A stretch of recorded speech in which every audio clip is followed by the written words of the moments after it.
ఇక్కడ 2024 సంవత్సరం సార్ ఇది జనవరి మాసంలో నరేంద్ర మోడీ ఉత్తరప్రదేశ్ లోని సార్ ఇక్కడ బులందర్ షార్ లో 19,100 కోట్ల రూపాయల యొక్క విలువైన ప్రాజెక్టులకైనా కొన్నిటిని శంకుస్థాపన చేశారు, కొన్నిటిని ప్రారంభించారు సార్. అది మరి ముఖ్యంగా సార్ ఇక్కడ విభిన్న ప్రాజెక్టులు సార్. ఇది రైల్వే కనెక్టివిటీ, రోడ్డు రవాణా, చమురు మరి గ్యాస్ మరియు పట్టణాభివృద్ధి వంటి కీలకమైన యొక్క రంగాలకైనా నిర్మాణానికి శంకుస్థాపన చేయడం జరిగింది. మరి ముఖ్యంగా సార్ ఇక్కడ ఈ రైల్వే కనెక్టివిటీ మెరుగుదలలో ఇక్కడ సార్ ప్రధానంగా న్యూ కుర్జా నుండి న్యూ రేవారి మధ్య 173 కిలోమీటర్ల వరకు డబుల్ లైన్ ఎలక్ట్రిఫైడ్ సెక్షన్ ఇక్కడ జాతికి అంకితం చేయడం జరిగింది సార్. ఇక్కడ పోటీ పరీక్షల్లో అడుగుతాడమ్మా 2024 సంవత్సరం జనవరి మాసంలో నరేంద్ర మోడీ 19,100 కోట్ల యొక్క రూపాయలతో విలువైన మౌలిక ప్రాజెక్టుల నిర్మాణానికి ఎక్కడ శంకుస్థాపన చేయడం జరిగింది ఇలా అడుగుతాడు సార్. ఇదే రీసెంట్లీ ఉత్తరప్రదేశ్ లో శ్రీ మహర్షి వాల్మీకి ఇంటర్నేషనల్ ఎయిర్పోర్ట్ ను కూడా మోడీ ఇక్కడ ప్రారంభించారు. ఇక్కడే సార్ లక్నోలో 700 ఎకరాల విస్తీర్ణంలో ధ్యాన్ చంద్ క్రీడా విశ్వవిద్యాలయాన్ని కూడా ఇక్కడే నిర్మిస్తున్న యొక్క సంఘటన సార్.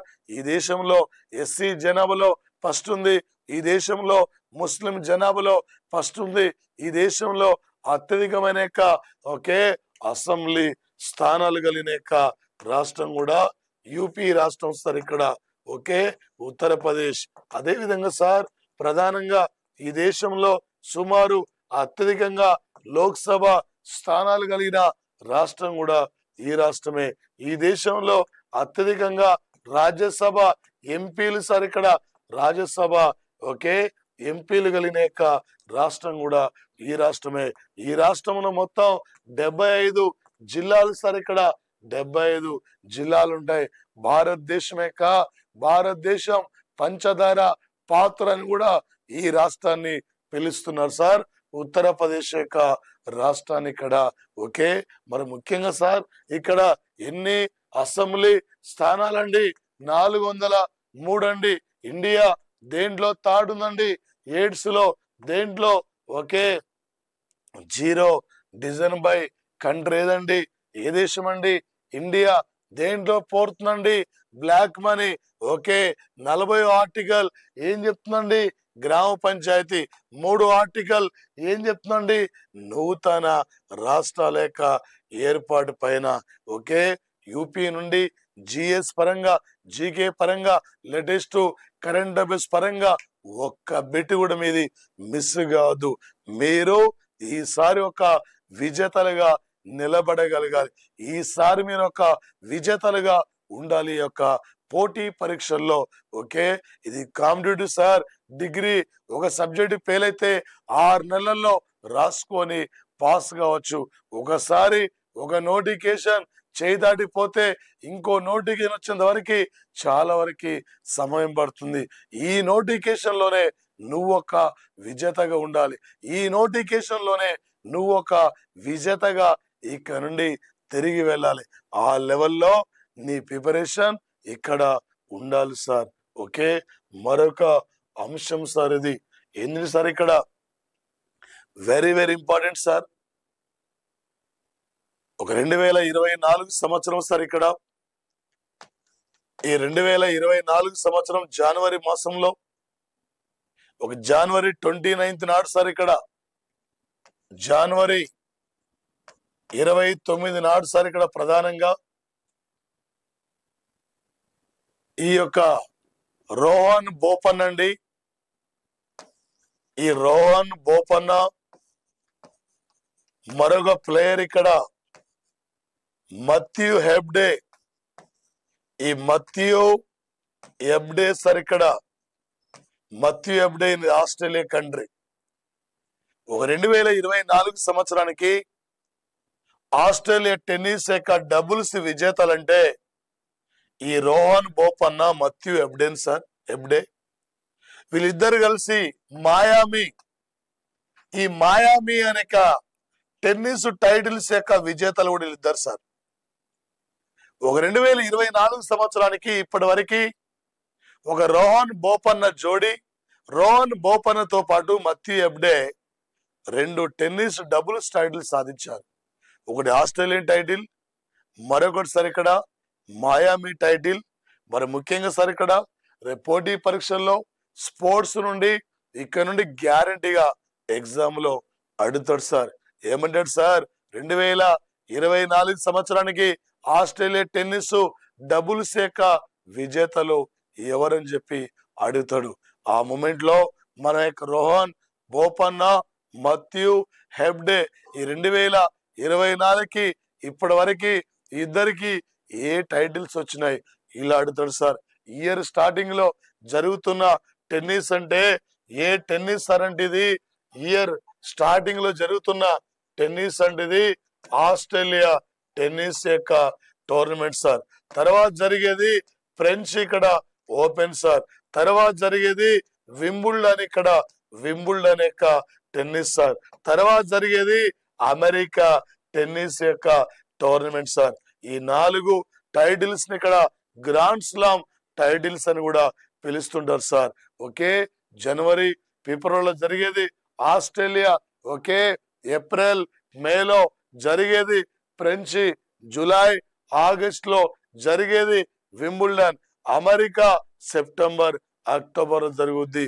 మరి ముఖ్యంగా సార్ 2024 సంవత్సరానికి ఆస్ట్రేలియా టెన్నిస్ సింగిల్స్ విజేత ఓకే సార్ సిన్నర్ లేదా జెన్నిక్ సిన్నర్ సార్. ఇక్కడ జెన్నిక్ సిన్నర్, ఈ జెన్నిక్ సిన్నర్ ఈయన ఆస్ట్రేలియా దేశానికి సంబంధించిన ఈయన ఆస్ట్రేలియా యొక్క సింగిల్స్ టైటిల్ విజేత. ఈయన ఇటలీ దేశానికి సంబంధించిన వ్యక్తి సార్. ఓకే, మహిళా సింగిల్స్ విజేత ఆరీనా సబాలెంక సార్. ఆరీనా సబాలెంక ఈమె ఈ టైటిల్ సాధించింది. ఒక బెలారస్ కంట్రీకి సంబంధించిన యొక్క tennis player sir. Okay, 2024 Australia tennis singles మహిళల విజేత అంటే ఆరీనా సబాలెంక. ఓకే, పురుషుల విజేత అంటే జెన్నిక్ సిన్నర్. ఈ మధ్యనే జెన్నిక్ సిన్నర్ కి మాయామి టెన్నిస్ యొక్క టైటిల్స్ కూడా లభించింది సార్. ఓకే, ప్రపంచంలో ఇప్పటి వరకు అత్యధికంగా టెన్నిస్ టైటిల్ సాధించిన పురుషుల ప్లేయర్ అంటే నవాకో జోకోవిచ్ అండి. ఈ యొక్క నవాకో జోకోవిచ్ ఈయన సెర్బియా దేశానికి చెందిన player sir. 10 Australian titles, okay, 4 French titles, 8 Wimbledon titles, 2 US opens, మొత్తం ఇక్కడ సుమారు 24 టెన్నిస్ టైటిల్స్ లో 24 టెన్నిస్ గ్రాండ్ స్లామ్ యొక్క టైటిల్స్ విజేత అంటే ఈ యొక్క నవాకో జోకోవిచ్ అండి. ఓకే, రఫేల్ నాదల్ 23 టైటిల్స్ ఉంటాయి, రోజర్ ఫెదరర్ 20 టైటిల్స్ ఉంటాయి. Okay sir. ఓకే, మార్టినా నవరతులోవా 29 ఆమె గ్రాండ్ స్లామ్ టైటిల్స్ ఉంటాయి. సెరీనా విలియమ్స్ ఆమె 23 గ్రాండ్ స్లామ్ టైటిల్స్ ఉంటాయి.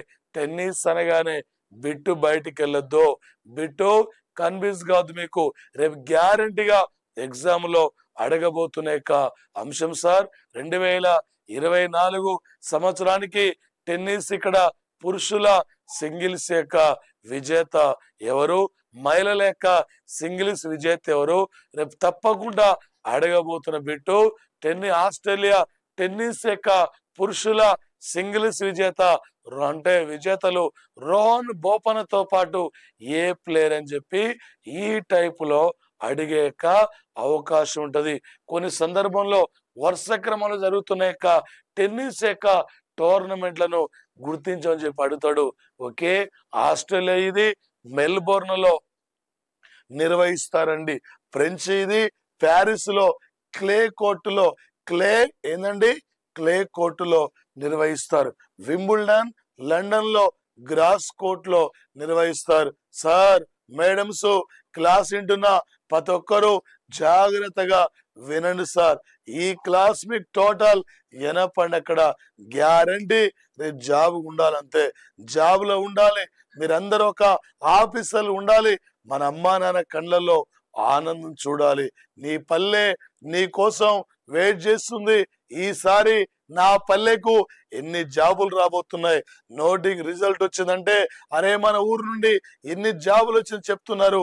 నీ నానమ్మ గర్వంగా నిలబడగలగాలి.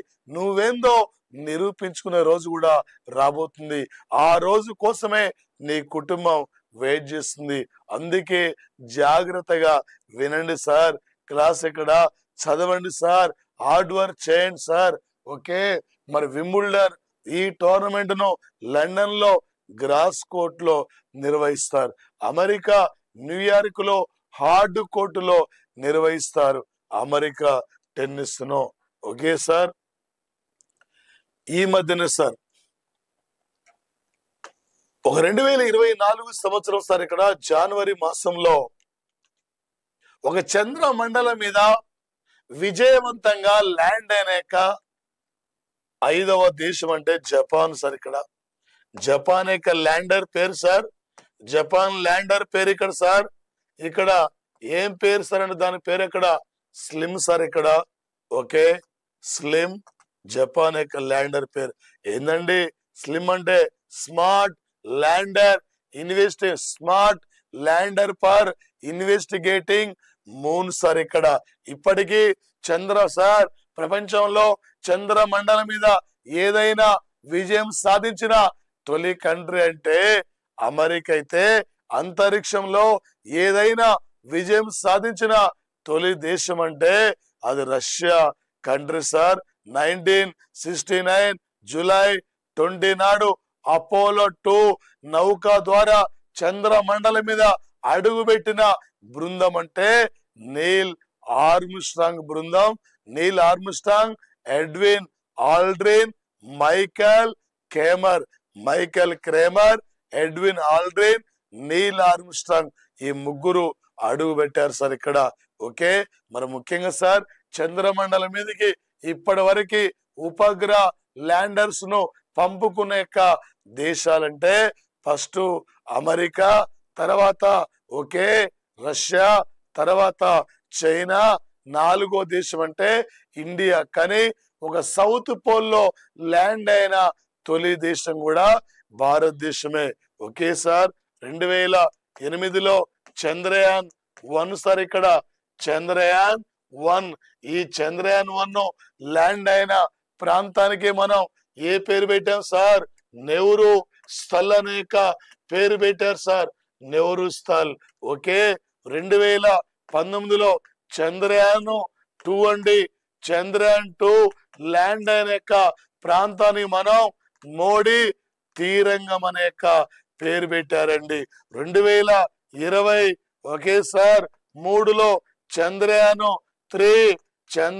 3 ల్యాండ్ అయిన ప్రాంతానికి ఏమని పేరు పెట్టారండి? శివశక్తి అనే పేరు పెట్టారు.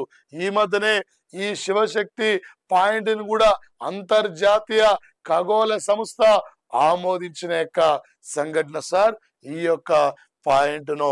ఓకే 2023 జూలై 14 నాడు LVM-3 రాకెట్ ద్వారా చంద్రుని వద్దకు చంద్రయాన్ 3ని పంపిస్తే 2023 ఆగస్టు 23 నాడు విజయవంతంగా ల్యాండ్ అయింది. ఈ రోజునే నేషన్ స్పేస్ డేగా మనం పిలుస్తున్నాం. ఈ మధ్య సార్ 2024 జనవరిలో చంద్రమండలం మీద అడుగుపెట్టిన 5వ దేశం అంటే జపాన్ కంట్రీ సార్. జపాన్ పంపిన ల్యాండర్ పేరంటే స్లిమ్ అనే ల్యాండర్ సార్. స్లిమ్ అమ్మ, స్లిమ్ అంటే ఆ స్లిమ్ కాదమ్మా, ఈ స్లిమ్ వేరండి, ఆ స్లిమ్ వేరమ్మా, ఈ స్లిమ్ వేరమ్మా. ఏందమ్మా స్లిమ్ అంటే? ఓకే అంటే అబ్రివేషన్ ఏందండి? Smart lander for investigating, okay, investigating moon sir ఇక్కడ. ఓకే, రేపు లేటెస్ట్ గ్యారంటీ పోటీ పరీక్షలో అడుగుతారమ్మా. ఈ మధ్యనే చంద్రమండలం మీద ల్యాండ్ అయిన 5వ దేశం ఏది, లేదా చంద్రమండలంలో మీద ల్యాండ్ అయిన 5వ దేశం జపాన్. ఆ ల్యాండర్ యొక్క పేరేమిటి?